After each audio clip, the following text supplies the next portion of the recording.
बिस्मिल्लाहिर्रहमानिर्रहीम। First year student, आज हम फर्स्ट ईयर फिज़िक्स यूनिट 9 में, जिसका नाम है बच्चे फिज़िकल ऑप्टिक्स, इसमें एक टॉपिक डिस्कस करेंगे। टॉपिक का नाम है diffraction due to a single slit और diffraction due to a narrow slit और फ्राउनहोफर डिफ्रैक्शन। तो चलो बच्चे स्टार्ट करते हैं। सबसे पहले देखिए बच्चे, हम यहाँ पे टॉपिक को, टाइटल को लेते हैं। किसी भी टॉपिक को बच्चे समझने से पहले आपको चाहिए कि उसके टाइटल पे गौर करें। यहाँ पे बच्चे ये है डिफ्रैक्शन। अब डिफ्रैक्शन का मतलब है क्या? डिफ्रैक्शन का मतलब है बच्चे bending of light. What do you mean by diffraction? Diffraction का मतलब है बच्चे bending of light from the corner of an obstacle. अब यहाँ पे है what do you mean by narrow. Narrow means बच्चे थंग, और यहाँ पे है स्लिट। स्लिट का मतलब होता है सुराख। अब ये बात बच्चे हमें पता है कि diffraction due to a narrow slit, मिसाल के तौर पर देखें, ये हमारे पास एक स्लिट है। अब ये देखिए बच्चे, ये स्लिट है, इसका ये सुराख है, एक सिंगल सुराख है। इसका ये विड्थ जो है ये बहुत बड़ा ज़्यादा है। ये हमारे पास बच्चे देखिए, ये एक प्लेन लाइट है। अगर हम प्लेन लाइट को यहाँ से गुजारे, ये हमारे पास ये क्या है? ये हमारे पास क्या है? एक स्क्रीन है। देखिए, अगर हम यहाँ से लाइट को गुजारे तो ये हमें पता है कि लाइट जो है यहाँ पे इनके किनारों से डिफ्रैक्ट होने के बाद ये इसकी तरफ क्या करेगा? इसकी तरफ क्या करेगा बच्चे? या ये इसकी तरफ मुड़ेगा। अब यहाँ पे देखें, जब हम यहाँ से लाइट गुजारते हैं तो यहाँ से ये क्या होता है? ये डिफ्रैक्ट हो जाती है। लेकिन अगर हम देखें ना, तो यहाँ पे हमें जो डिफ्रैक्शन पैटर्न है ये परमानेंट नज़र नहीं आएगा। अब इसके मुकाबले में देखिए बच्चे, अगर हम परमानेंट डिफ्रैक्शन को देखना चाहे तो हमें ये जो सिंगल स्लिट है ना, इसका जो होल है, ठीक है ना बच्चे, जो स्लिट है इसका, ये स्लिट बिल्कुल नैरो करना चाहिए। तो अब यहाँ से अगर हम इस लाइट गुजारे तो ये लाइट हमारे पास देखिए बच्चे, बिल्कुल जो डिफ्रैक्शन हुई है ये हमें बिल्कुल परमानेंट नज़र आएंगी। अब यहाँ पे स्क्रीन पे बच्चे हमें यहाँ पे जो मिलेगा, इंटरफेरेंस की वजह से बिल्कुल सेंटर पे हमें ब्राइट बैंड नज़र आएगा। लेकिन ये ब्राइट बैंड जो है ये थोड़ा सा वाइड होगा। अब इसके बाद फिर डार्क, फिर बच्चे ब्राइट, फिर डार्क, फिर ब्राइट, मतलब यहाँ पे सेंटर पे हमें मैक्सिमा नज़र आएगा, फिर मिनिमा, फिर मैक्सिमा, फिर मिनिमा, फिर मैक्सिमा, इसी तरह हमें यहाँ पे पैटर्न नज़र आएगा। तो डिफ्रैक्शन के लिए बच्चे, diffraction due to a narrow slit के लिए ये बात ज़रूरी है कि स्लिट का जो विड्थ हो वो बहुत नैरो हो। तो जब ये नैरो होना, तो यहाँ पे हम स्क्रीन पे बच्चे परमानेंट डिफ्रैक्शन देखेंगे। तो चलो बच्चे स्टार्ट करते हैं डिफ्रैक्शन को। देखिए बच्चे, हम लाइट की डिफ्रैक्शन को स्टडी करते हैं, क्योंकि लाइट की बच्चे वेवलेंथ बहुत कम है। इससे पहले हमने समझाया था आपको कि देखिए, ये हमारे पास फॉर एग्जांपल हमने देखिए बच्चे इन यंग डबल स्लिट एक्सपेरिमेंट में हमने ये कहा था कि ये हमारे पास बच्चे दो स्लिट है, ठीक है, दो स्लिट है। ये हमारे पास, यहाँ देखिए, ये हमारे पास एक सोर्स ऑफ लाइट है। अगर हम यहाँ से लाइट को इंसिडेंट करें तो लाइट बच्चे यहाँ से और यहाँ से क्या हो जाएगी? लाइट यहाँ से डिफ्रैक्ट हो जाएगी। तो यहाँ पे जो स्क्रीन पे हम देखेंगे स्क्रीन पे, तो स्क्रीन पे हमें मुसलसल देखिए ब्राइट, देखिए बच्चे ब्राइट डार्क ब्राइट डार्क, लेकिन इसका जो विड्थ होगा वो इक्वल डिस्टेंस पे ब्राइट और डार्क का होगा और उसमें कोई फर्क नहीं होगा, हमें मुसलसल ब्राइट और डार्क मिलते हैं। It is due to what बच्चे? इंटरफेरेंस। लेकिन अगर हम diffraction due to narrow slit से करें, फॉर एग्जांपल ये हमारे पास क्या है, ये एक नैरो स्लिट है और ये हमारे बच्चे आज हमारा यही टॉपिक है। अब यहाँ पे अगर हम स्क्रीन रखें ना तो लाइट यहाँ से बच्चे डिफ्रैक्ट हो के यहाँ पे स्क्रीन पे जो बनाएगा, तो सेंटर मैंने कहा कि ये वाला जगह बिल्कुल ब्राइट होगा, इसके बाद डार्क, फिर ब्राइट, फिर डार्क, और ये मशीन यहाँ पे हमें मिनिमा मिलेगा, यहाँ पे ब्राइट डार्क, यहाँ पे हमें मिनिमा मिलेगा। अब हैरानगी की बात है कि यहाँ पे बच्चे हमारे पास सिंगल स्लिट है, लेकिन यहाँ पे हमें मैक्सिमा और मिनिमा क्यों मिला? अब यहाँ पे बच्चे इंटरफेरेंस हुई है। हम जानते हैं कि अगर यहाँ पे ब्राइटनेस है तो यहाँ पे बच्चे दो वेव्स है, अब दोनों वेव्स के क्रेस्ट और ट्रप आपस में मिले हुए हैं और इसकी वजह से हमें ब्राइट बैंड मिलता है। लेकिन अगर हमें यहाँ पे बच्चे देखे मिलता है ब्राइट और डार्क, तो एक का क्रेस्ट दूसरे का ट्रप, एक का क्रेस्ट मिला है और हमें मिलता है बच्चे व्हाट? Destructive interference. अब हम बच्चे यहाँ पे जो कैलकुलेशन करेंगे वो सिर्फ और सिर्फ मिनिमा के लिए करेंगे, मैक्सिमा के लिए हमारे पास यहाँ पे कोई कैलकुलेशन नहीं है।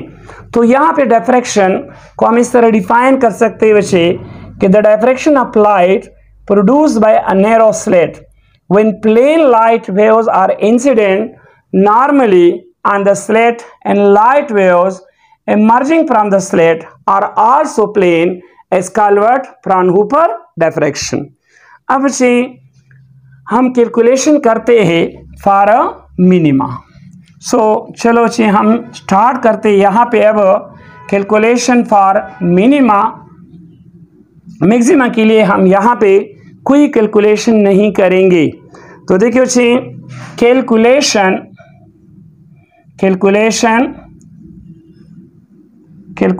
For minima, forward for minima. देखिए उस चीज़ को कैलकुलेट करने के लिए ये हमारे पास एक सिंगल स्लिट है। यहाँ पे इस सिंगल स्लिट का विड्थ बहुत कम होना चाहिए, लेकिन ये मैंने स्टूडेंट को समझाने के लिए थोड़ा सा ये विड्थ थोड़ा सा ज़्यादा किया, लेकिन असल में ये बिल्कुल नैरो होना चाहिए। अब इसके सामने बच्चे देखिए ये मैंने रखा है स्क्रीन, ये मैंने क्या रखा है? ये मैंने रखा है स्क्रीन को, ठीक है बच्चे, ये स्क्रीन है। अब यहाँ पे यहाँ से हम ये हमारे पास है एक प्लेन लाइट। देखिए बच्चे यहाँ पे फॉर एग्जांपल ये देखिए ये हमारे पास एक रे है, रे नंबर 1, ये हमारे पास दूसरा रे है रे नंबर 2, ये है रे नंबर 3, ये है रे नंबर 4, रे नंबर 5, रे नंबर 6, रे नंबर 7, रे number 8 and that is what बच्चे रे नंबर 9। मतलब मैंने ली है यहाँ पे कितने रे? मैंने ली है बच्चे 1 2 3 4 5 6 7 8 9 रे। अब यहाँ पे इस सब का जो विड्थ है इस नैरो स्लिट का वो हमारे पास क्या है? d है। तो सेंटर से बच्चे ये वाला डिस्टेंस ये हमारे पास होगा d/2, तो ये भी हमारे पास क्या है? d/2। अब देखिए यहाँ से लाइट, देखिए बच्चे यहाँ से लाइट क्या होती है? बेंड हुई है। यहाँ से लाइट बेंड होती है, यहाँ से भी लाइट बेंड हुई है। यहाँ हर पॉइंट पे देखे तो यहाँ पे हमारी जो रे है, जो लाइट है, वो हर पॉइंट पे क्या हुई बच्चे? बेंड हुई है। अब यहाँ पे देखे ये तमाम जो रे है ये बिल्कुल आपस में पैरेलल है और पैरेलल का जो इमेज बच्चे स्क्रीन पे बनेगा वो इन्फिनिटी पे बनेगा।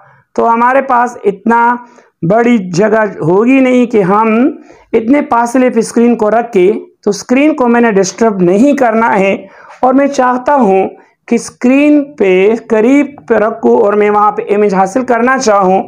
तो मैंने यहाँ पे बच्चे इस पैरेलल स्लेट के सामने रखनी है किसको बच्चे, एक कन्वेक्स लेंस को। कन्वेक्स लेंस क्या करता है, और ये हमारे पास बच्चे एक पॉइंट है P, इस पॉइंट P पे मैंने मालूम करना है मिनिमा। देखिए बच्चे यहाँ से मिसाल के तौर पे लाइट, यहाँ से लाइट हो कि यहाँ से बेंड हुई है, यहाँ से लाइट बेंड हुई है। अब देख रहे हैं ना, यहाँ पे लाइट बेंड हो के मतलब कन्वेक्स लेंस क्या करता है कि तमाम पॉइंट को पॉइंट P पे क्या करता है, कन्वर्ज करता है। इसकी फोकल लेंथ पॉजिटिव होती है और उसमें जो इमेज बनता है बच्चे वो क्या बनता है, वो रियल बनता है। अब देखिए ये हमारे पास है रे नंबर 1 2 3 4 5। तो यहाँ पे बच्चे मैं इनका पार्ट डिफरेंस मालूम करता हूँ कि इसका पार्ट डिफरेंस है क्या। अगर मैं देखूँ ये इसका बच्चे, देखिए मैंने ये एक लाइन टच किया, ये एक लाइन है। अब इस फिफ्थ से मैं इस पे अगर एक परपेंडिकुलर गिराऊँ तो ये देखिए बच्चे ये परपेंडिकुलर ये क्या है, 90 है। यहाँ पे साफ फिगर बनाता हूँ। देखिए बच्चे ये हमारे पास फिगर बिल्कुल इस तरह है, ये मैंने परपेंडिकुलर ड्रॉ किया। यहाँ देखिए ये वाला एंगल 90 का है, तो 90 के सामने फॉर एग्जांपल ये हमारे पास A है बच्चे, ये B है और ये क्या है, ये C है। अब यहाँ पे ये A, ये B और ये क्या है, C। तो 90 के सामने बच्चे हमारे पास होता है हाइपोटेन्यूज। यहाँ पे ये एंगल थीटा, थीटा के सामने ये क्या है, परपेंडिकुलर, ये पार्ट डिफरेंस है। जो रह गया वो क्या है बच्चे, वो हमारे पास बेस है। तो यहाँ पे अगर हम देखें बच्चे इन ट्राइंगल ABC, तो इसमें अगर हम देखें साइन थीटा बच्चे हमारे पास बराबर होता है परपेंडिकुलर बाय हाइपोटेन्यूज। अब साइन थीटा परपेंडिकुलर हमारे पास यहाँ पे है BC और हाइपोटेन्यूज हमारे पास क्या है, AB। लेकिन BC हमारे पास बच्चे पार्ट डिफरेंस और AB हमारे पास है हाइपोटेन्यूज। लेकिन यहाँ देखिए ये हमारे पास क्या है, D/2। ये इसका बच्चे अपर लेवल है और ये इसका क्या है, लोअर लेवल। तो पार्ट डिफरेंस हमारे पास बराबर हो गया D/2 साइन थीटा से। That is my equation number 1। अब यहाँ देखिए बच्चे फॉर डिस्ट्रक्टिव इंटरफेरेंस हमारे पास जो पार्ट डिफरेंस होता है that is what, λ/2। So that is my equation number 2। Comparing equation number 1 and 2, अगर हम 1 और 2 को कंपेयर करें बच्चे तो हमारे पास आ जाएगा λ/2 is equal to D/2 sine theta. 2 2 cancel, तो यहाँ पे लेमडा की वैल्यू हमारे पास बच्चे आएगा D साइन थीटा। अब इन जर्नल हम लिख सकते हैं, इन journal m lambda is equal to D sin theta. So that is the basic equation for what बच्चे, for a minimum. That is the basic equation for what, for minimum. अब क्योंकि अगर हम यहाँ पे सेंटर में देखें बच्चे तो सेंटर पे हमें ब्राइट बैंड नजर आएगा। कौन सा बैंड, ब्राइट बैंड। और यहाँ पे हमारे पास होगा कंस्ट्रक्टिव इंटरफेरेंस, मतलब क्रेस क्रेस के साथ और ट्रप ट्रप के साथ मिला है।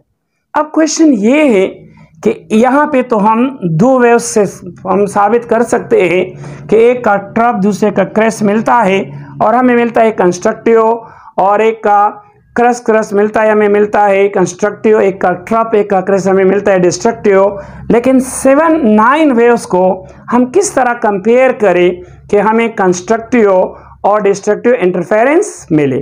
तो इसके लिए बच्चे हम ये करते हैं कि ये जो वेव नंबर 1, रे नंबर 1 है, रे नंबर 1 और 5 को जब हम मिलाते हैं तो इससे बच्चे हमें मिलता है डिस्ट्रक्टिव इंटरफेरेंस। इसी तरह रे नंबर 2 और 6 से भी हमें मिलता है बच्चे डिस्ट्रक्टिव इंटरफेरेंस। इसी तरह 3 और 7 से हमें मिलता है डिस्ट्रक्टिव इंटरफेरेंस। इसी तरह 4 और 8 से बच्चे हमें मिलता है डिस्ट्रक्टिव इंटरफेरेंस। तो पॉइंट पी पे हमारे पास मिलता है बच्चे डिस्ट्रक्टिव इंटरफेरेंस, एक का क्रेस्ट दूसरे के ट्रफ के साथ मिल जाता है। तो इसी वजह से हम ये कैलकुलेशन सिर्फ और सिर्फ करते हैं मिनिमा के लिए। अब यहाँ पे m की वैल्यू से हमने पुट करनी है 0 नहीं, क्योंकि 0 पे तो हमारे पास ब्राइट बैंड बनता है, कंस्ट्रक्टिव इंटरफेरेंस होता है, और ये रिलेशन हमने मालूम करनी है डिस्ट्रक्टिव के लिए। तो आपने m जो ऑर्डर है +-1, +-2, +-3 एंड +-4 एंड सो ऑन। तो ये हमारे पास इसके लिए है। अब यहाँ भी बच्चे आपको इस तरह इतना बताए कि डिस्ट्रक्टिव इंटरफेरेंस के लिए हमारे पास ये इक्वेशन क्यों पॉसिबल, कंस्ट्रक्टिव इंटरफेरेंस के लिए हमारे पास कैलकुलेशन क्यों पॉसिबल नहीं है। तो इसकी वजह यही है बच्चे कि इसके लिए यहाँ पे देखे फॉर एग्जांपल यहाँ पे हमने कितने वेव लिए थे, यहाँ पे हमने 9 वेव लिए थे। तो इसको समझाने के लिए यहाँ पे देखे बच्चे मैं सिर्फ और सिर्फ 2 वेव्स लेता हूँ, 4 वेव्स लेता हूँ, 4 रेज लेता हूँ। देखिए बच्चे ये हमारे पास है रे नंबर 1, ये है 2, देखिए ये हमारे पास है रे नंबर 1, ये एक रे नंबर 1, ये हमारे पास है 2, ये हमारे पास है 3 और ये हमारे पास क्या है 4। ये मैंने 4 रेज लिए। अब यहाँ पे ये है 1, ये है 2, ये है 3 और ये है 4। अब यहाँ पे अगर हम देखें, मैं अब आपको ये शो करने वाला हूँ कि हम ये जो कैलकुलेशन हमने मिनिमा के लिए किया, ये मैथमेटिकल इक्वेशन हम मैक्सिमा के लिए क्यों नहीं कर सकते। अब यहाँ पे मिसाल के तौर पर देखे बच्चे हम लेते हैं वेव नंबर 1 और 3 को। तो वेव नंबर 1 और 3 के दरमियान बच्चे होता है कंस्ट्रक्टिव इंटरफेरेंस।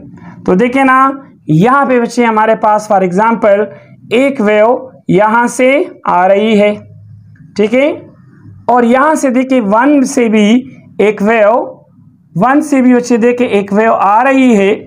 तो अगर आप देखें इसमें यहाँ पे बच्चे पॉइंट पे मिल जाता है, तो crest crest trough trough crest crest trough trough पे आता है, तो हमें मिलता है कंस्ट्रक्टिव इंटरफेरेंस। इसी तरह इसका कंस्ट्रक्टिव इंटरफेरेंस में अगर हम सुपरपोजिशन प्रिंसिपल को देखें ना, तो इन दोनों का जो रिजल्टेंट वेव होगा वो इससे बड़ा होगा।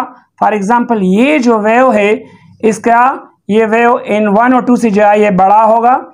इसी तरह अगर हम 2 और 4 के देखें तो इसके दरमियान भी कंस्ट्रक्टिव इंटरफेरेंस होगा। अगर हम इसका भी रिजल्टेंट देखें बच्चे तो ये भी एक बहुत बड़ा वेव होगा। लेकिन बाद में अगर हम इन दोनों को कंबाइन करें तो एज अ रिजल्ट यहाँ स्क्रीन पे बच्चे जो हमें ये देता है ना, तो ये हमें क्या देता है डिस्ट्रक्टिव इंटरफेरेंस। मतलब यहाँ पे क्रेस्ट ट्रप पे आता है और ट्रप क्रेस्ट पे आता है। तो यही वजह है कि हम डिफ्रैक्शन को जो कैलकुलेशन है वो सिर्फ और सिर्फ मैक्सिमा के लिए करते हैं। So thank you student and God bless you.